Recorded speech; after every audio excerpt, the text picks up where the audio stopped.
दोस्तों फाइनली हम लोग आ चुके हैं सियोथेकान के जो पिरामिड्स आपको दिखाए मैंने। उसके बाद हम आ चुके हैं अब एक और हिस्टोरिकल जगह पे। जगह हिस्टोरिकल नहीं है लेकिन जो चीज़ें यहाँ रखी हुई हैं वो हिस्टोरिकल है। ये मैक्सिको का लार्जेस्ट एंथ्रोपोलॉजिकल म्यूज़ियम है जहाँ पर मायन एज़टेक जो एम्पायर्स थे उनकी तमाम चीज़ें यहाँ मौजूद हैं। जैसे कि इजिप्ट में एक म्यूज़ियम है, इजिप्शियन म्यूज़ियम, वैसे यहाँ भी एक सबसे बड़ा म्यूज़ियम मौजूद है। इसको कहते हैं नेशनल म्यूज़ियम ऑफ एंथ्रोपोलॉजिया। मैं दिखाता हूँ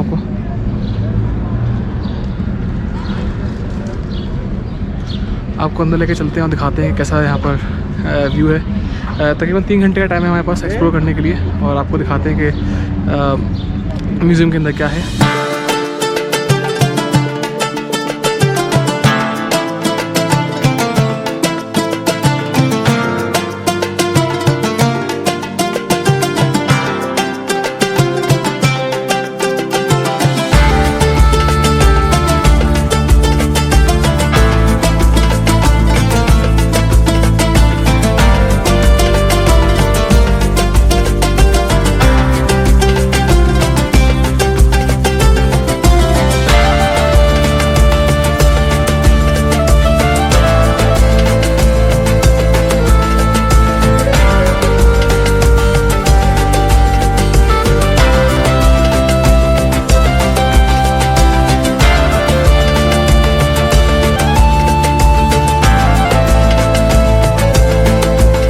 बचपन में निकलोडियन के ऊपर एक शो आता था जिसमें ऐसा मॉन्यूमेंट बना हुआ होता था, देखें। और वो देखिए मुझे दरवाज़ा बना हुआ है यहाँ पर, ये कितना अमेजिंग है। सही है क्योंकि यहाँ पे जाने का एक्सेस अलाउड नहीं है, लेकिन कितना अमेजिंग लग रहा है देखिए। बाहर बारिश हो चुकी है तो उसमें और भी अच्छा लग रहा है। लेकिन ये जो म्यूज़ियम है ये पूरे मैक्सिको के अंदर जो भी आसार कदीमा थे, जो पुराने ज़माने के जो आर्टिफैक्ट थे, वो सब ला के यहाँ रखे गए हैं। तो आप कह सकते हैं कि बहुत ज़्यादा एक बड़ा ख़जाना है पूरे मैक्सिको का।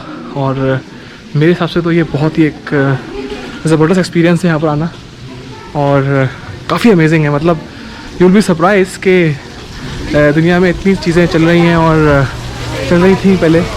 तो काफ़ी अमेजिंग टूर हो रहा है यहाँ पर अभी। और अभी हम जा रहे हैं डिफरेंट जगहों। इसको तकरीबन 6-7 सेक्शन में डिवाइड किया गया है इस पूरे म्यूज़ियम को, north, south, west, mid west, इस तरह से।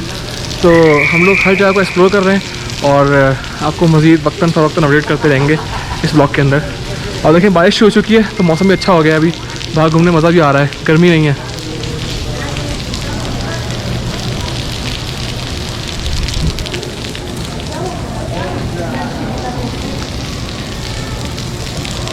अच्छा, ये जो सेक्शन अब हम आ चुके हैं ये है कोस्टल सेक्शन, मतलब जहाँ जो कोस्टल इनका हेरिटेज है वो यहाँ पर मौजूद है। तो चलें देखते हैं कैसा कोस्टल हेरिटेज है इनका।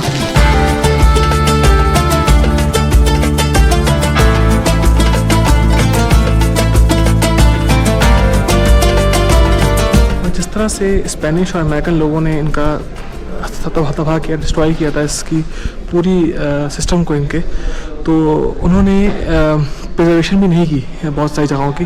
तो जो इनके कल्चरल चीज़ें थी सारी वो डिस्ट्रॉय भी हो गई थी बेचारों की। तो अब इस म्यूज़ियम के अंदर इन्होंने लाके इसको प्रिजर्व किया है। तो आप देख सकते हैं कि कितना अमेजिंग है।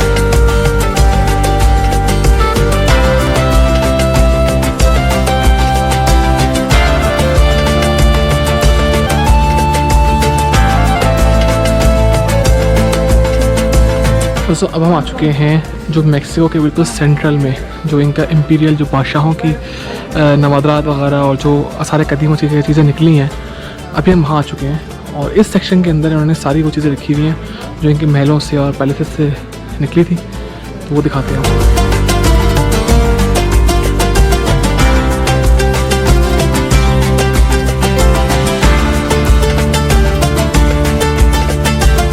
जो इनके शहर होते थे पहले के ज़माने में वो इस तरह के होते थे कुछ। दोस्तों ये जो मैं आपको दिखाने जा रहा हूँ अभी, इसको कहते हैं स्टोन ऑफ सन और इसको 1790 के अंदर डिस्कवर किया गया था। और ये बेसिकली एक एज़टेक कैलेंडर था और आज अगर पूरे मैक्सिको को कोई चीज़ रिप्रेजेंट करती है तो वो ये है। आपने इसको ज़रूर देखा होगा काफ़ी जगहों के ऊपर।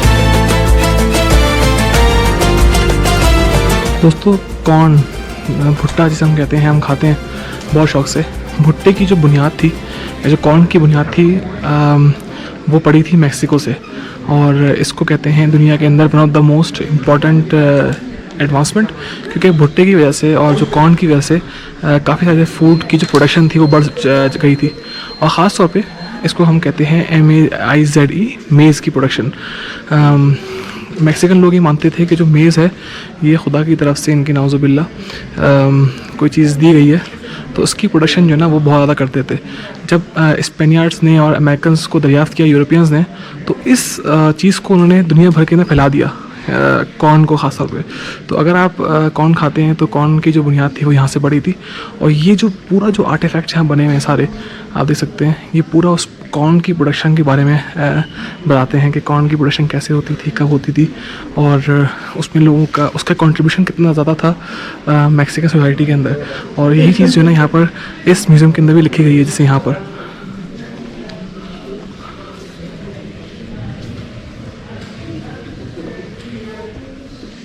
इनकी मजहबी रसूमात के अंदर भी इसका बहुत ज़्यादा कंट्रीब्यूशन था। A few moments later. और अब जिस सेक्शन में हम लोग आए हैं इसको कहते हैं टियोथिकान का सेक्शन, जहाँ से अभी थोड़ी देर पहले हम लोग आ रहे हैं, आपने ब्लॉग में देखा होगा।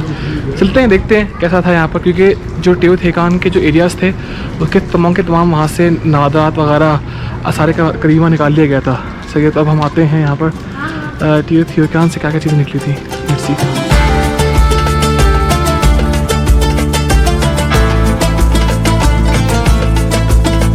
यहाँ से अभी थोड़ी देर पहले हम लोग आए हैं पिरामिड ऑफ मून।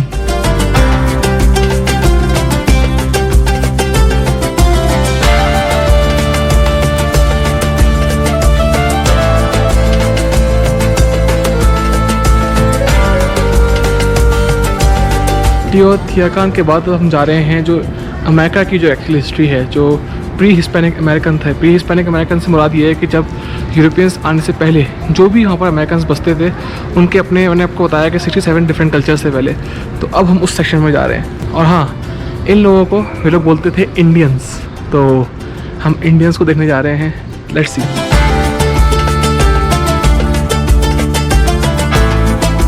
दोस्तों ये माना जाता है कि एक जो इंसान थे, इंसान के अंदर भी एक कुछ किस्में होती थी जिसे कहते थे निएंडरटल। तो उसका एक यहाँ पर इन्होंने उसका जो मुजस्मा है, उसकी जो बोन्स है वो यहाँ पर रखी हुई, मैं आपको दिखाता हूँ, निएंडरटल की।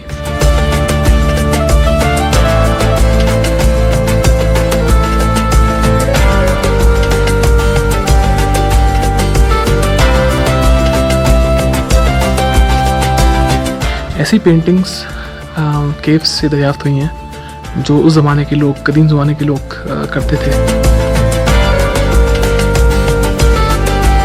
तो आपने देखा होगा कि ये अमेरिका जो है कितना रिच है हिस्ट्री के अंदर और कल्चर के अंदर। अक्सर हमें पता नहीं चलता कि हमारे न्यूज़ में या मीडिया में या हमारी बुक्स में इतना ज़्यादा नहीं पढ़ाया जाता इस चीज़ को, लेकिन अगर आप देखें तो कितना ज़्यादा जो है ना वो अमेरिकास हिस्ट्री के अंदर रिच है। और ख़ास तौर पे मैं समझता हूँ कि बच्चों को ख़ास तौर पे ये पढ़ाना चाहिए कि दुनिया की हिस्ट्री क्या थी और डिफरेंट कल्चर्स की क्या हिस्ट्री थी, डिफरेंट कल्चर्स किस तरह से रहते थे और क्या करते थे। हमें पता होता है इजिप्शियन सिविलाइजेशन का, ग्रीस सिविलाइजेशन का, इंडियन सिविलाइजेशन का, लेकिन हमें अमेरिका का कुछ भी नहीं पता। तो अभी भी जो है ना वो इसमें काफ़ी गैप्स हैं। तो मैं समझता हूँ कि बच्चों को पढ़ाना चाहिए अभी भी आगे चल के।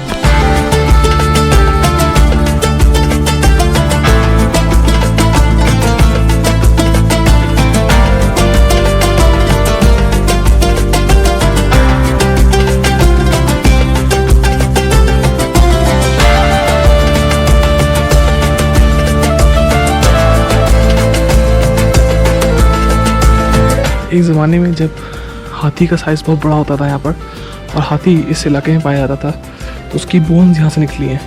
अब नहीं पाया जाता हाथी यहाँ पर, लेकिन आप देखें उसकी बोन्स यहाँ की।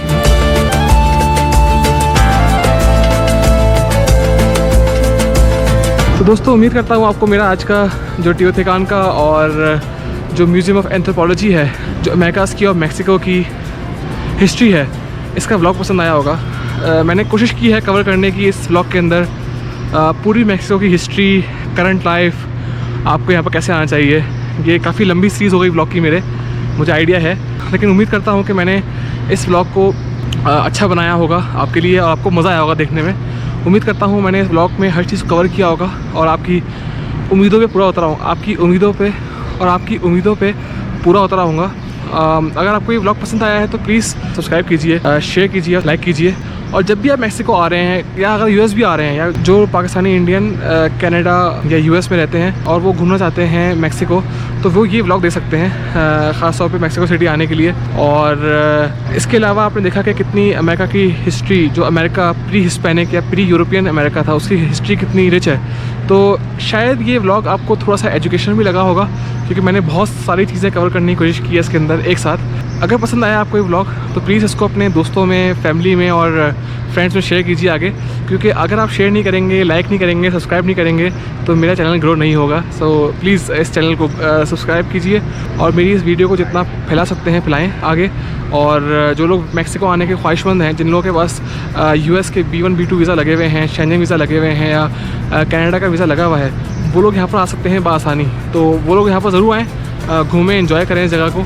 और इंशाल्लाह फिर आपसे बाद में मुलाकात होती है एक नए व्लॉग के साथ, एक नई कंट्री के साथ। थैंक यू सो मच, अपना ख्याल रखिएगा बहुत ज़्यादा। खुदा हाफ़िज़।